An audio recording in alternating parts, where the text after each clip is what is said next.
Hey guys, today we are going to be talking about giving our power away and how to kind of work with that or not in just a minute.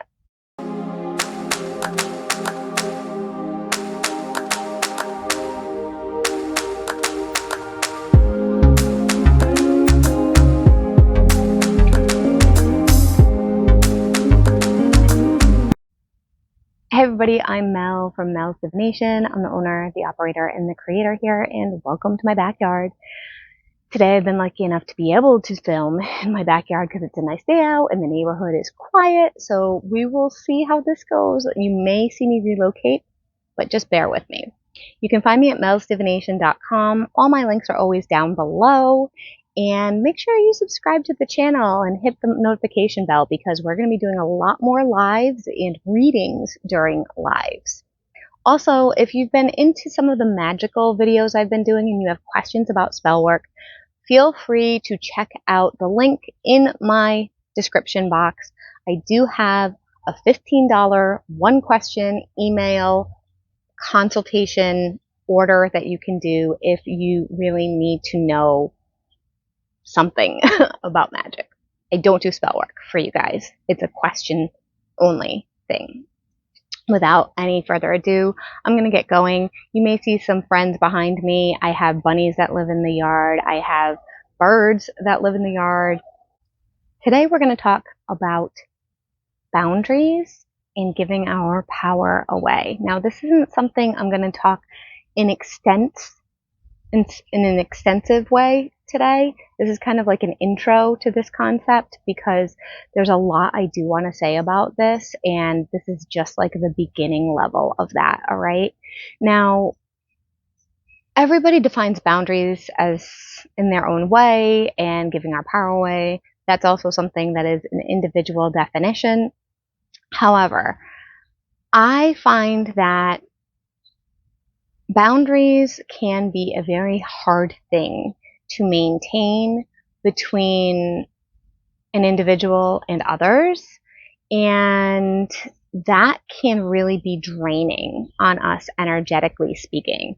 So in my experience, I've had a really hard time saying no. A really hard time. When somebody needs my help, I'm just there. I'm always on. I'm always available. And it wipes me out. It burns me out. And often it happens with people that don't reciprocate when I need them. So I've started to really put down some serious boundaries for myself towards others. And it's going good, but it's not going good all at the same time. Some people are not happy with it. And some people are having a hard time adjusting to it, and some people are super respectful. So it all depends. And it's not easy because I'm training myself too to act differently than I ever have. And I've noticed as I've gotten older, I've become more sensitive, and it could be because of the work that I do. It could be because of all of the responsibilities that I actually have, because I do have a lot that I manage. I'm just one person and I can only do so much. And I have to say no sometimes. And that's where my personal struggle is, because I feel bad when I have to say no, but I shouldn't have to feel bad. I feel like I have to give an explanation when I say no. I shouldn't have to do that. So giving our power away can look different, and it all depends. It's very unique to your individual situation. It can be at work, it can be with friends, it can be with family, it can be with loved ones, in a romantic relationship. I've done all of that. I've given my power away to all of those people over the years, and the more I'm taking it back, the more I have time for me, when before I didn't, and the more I'm able to get things done for myself that I didn't before. So when we give our power away, we are actually abandoning ourselves. All right. So this is a little bit more in the therapeutic psychology world, but it's work that I've personally been doing, and I've noticed it does affect the work I do spiritually speaking. So the magical work, the manifestation work, the readings, the meditations, all of that does affect me directly because I absorb people's energy. So what I've had to do is I've had to create space for myself to be okay with saying, no, I can't do that right now. I'd love to, but not today, or this doesn't work for me. And that makes me very uncomfortable.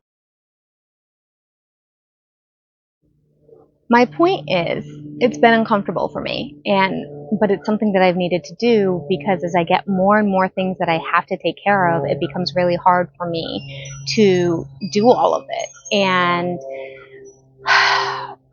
when I put down a boundary for whatever, if I say, no, I'm not going to do that, or you can't just show up at my house without calling me. You have to give me notice if you expect me to do something, or if you're wanting me to do something, you need to ask. You can't just presume that I'm available on call for you at all times. Now, I'm not speaking about a person in particular. I'm just talking in general because I have always been on call for everybody in my life. I'm always available. And I've changed my behavior where I don't always answer. I don't always read messages right away. I'm doing other things and I don't jump to it. Of course, emergencies are different, but when it comes to like basic stuff, I'm not always going to be available because I have to honor myself. And some people really have a hard time with that. Some people get very upset. Some people get very offended. Some people try to guilt me into it. And the more I stand in what I'm comfortable with, the more I actually have felt safe in my own body. The reason why I'm saying that, this is part of my trauma journey, okay? The reason why I'm saying that is I've abandoned myself my whole life, over and over and over again in so many situations. And what I mean by abandoned myself, I mean, instead of standing up to somebody that wasn't treating me well, instead of, for an example, here's a perfect example, okay? There was a boyfriend that I had years ago, and I knew he was cheating on me. And I mean, I was young. I was like 18, 19. I knew he was cheating on me. I felt it within the first month. I wasn't so sure about my intuition back then, but I felt it within the first month and I ignored it because I didn't have hard proof and it kept going. So I abandoned myself there, number one. Then it got worse. Then I found some other thing going on with him and he gaslit me, he lied to me, he said it wasn't like that, and I knew he was lying, and I chose to believe him. I abandoned myself again, over and over and over these things. Instead of standing in conflict, instead of saying, no, this does not work for me. So there's a double wound there. I wounded myself because I'm not standing up for my security. I'm not standing up for my safety. Instead, I'm just like going, okay. And the reason why I'm giving you this example in particular is because it's so long ago, I'm detached from it, and it's something that a lot of people probably can relate to. And it doesn't have to be a romantic partner. This could be somebody at work as well, or a family member.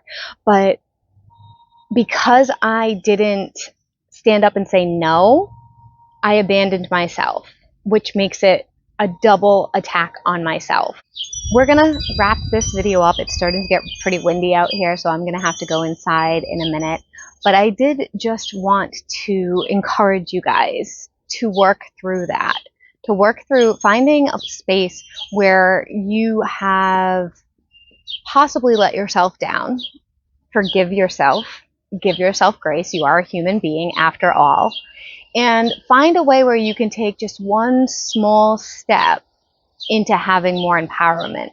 Because really, when we allow people to step over us, to step all over us in any way, showing up without announced, demanding things when you say no, putting too much work on you, not having your back when you have theirs, anything. When we abandon ourselves in one way or another, we're causing our body, our inner person, our subconscious, our inner child to not feel safe. It's causing this lack of safety, this lack of security, because you're not protecting your own needs and your own self. Instead, you're telling yourself that other people are more important than you are to yourself. And how can other people love you and support you and be there for you if you're not even there for yourself? You're not even there for yourself. You just give away your energy, you give away your time, and you expect other people to be the same, and they're not. So the important thing, the way that I started doing this, where I started for putting down boundaries was when I noticed I was drained, I would tell people, look, sometimes I'm not going to be able to be there right away. I have a lot going on. If it's an emergency, of course, I'll be there for you. But I do need you to understand that I have a lot of things happening, and I need you to respect that. And some people threw tantrums, and some people were okay with it, and some people tested it. So, but I was the one that had to hold that line. So when somebody shows up at my house unannounced and thinks I'm just going to drop work and come running outside and hang out because they're finally ready to hang out with me, I had to stand in my truth and say, no, I'm working, I have priorities, and this isn't acceptable. I didn't abandon myself. And the crazy thing is it felt worse than I think it would have felt if I actually did just abandon myself, because it's uncomfortable. It is uncomfortable to say no, and people treat you the way you teach them. So if you allow somebody to do these things, and then all of a sudden you're not allowing them, there's going to be pushback from everybody, not because they're selfish, but because you're basically shifting the dynamic, and that's not easy. We all are creatures of habit. I hope that helps you guys. Let me know if you want more specific videos around boundaries, because I have a lot. I have relationship ones, like romantic relationship ones. I have work examples. I have family examples, both within your immediate family, outside your family, and even just boundaries with yourself, and examples with friends as well. But boundaries with yourself, you got to start with you, because how are you going to hold other people to that if you can't even do it for yourself? That's a big one. Just think about that. Perfect example. I'm going to wrap this up now. Today, I saw a quote on Instagram, and I don't know who. I wasn't planning on sharing it, so I'm not sure where it came from, and I apologize. If you guys know, comment down below so everybody knows. I saw a quote on Instagram that said something like, I'm not going to quote it exactly, but it was something like, why do you always give an entire ocean when the person only asked for a drop? And that's pretty big. When you're giving and giving and giving and giving, and Tom Jones over here, fake person, isn't giving anything, or didn't ask for all that, or isn't matching your energy, whether this is romance, friendship, family, any of it, what are you doing? You're giving away your power, you're giving away your energy, and you're going to get burned out, especially if you're doing it with everybody like that. Ooh, yeah. So I hope this was helpful. I'll see you guys soon, and subscribe to the channel. Bye for now.